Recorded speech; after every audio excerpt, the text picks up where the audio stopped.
Tai kaip akcentavo, jeigu dabar jau galvojate, kad naujienlaiškius reikia planuotis ir reklaminę kampaniją ir ką darysit kalėdom, tai jūs jau pavėlavot. Tai yra rugsėjo 25, mes tikrai oficialiai jau galime matyti reklamas ir Ikea viena iš tų turbūt yra, kur kolegė man prieš 2 savaitės siuntė ir sako, Justina, matai, jie jau yra eglutė. Aš sakau, tugi marketingė dirbi ir tau keista. Šiandien asmeniškai pats buvau Džiske.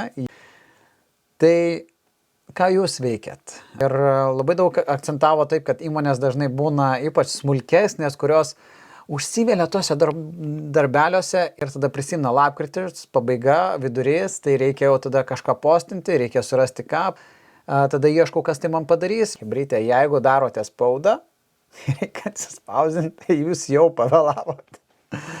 Nes kalėdinis laikotarpis yra kosmosas. Tai jūs neturėsit plano, jūs jo ir neįgyvendinsit. Tai vat spalį pasiruošiam planą.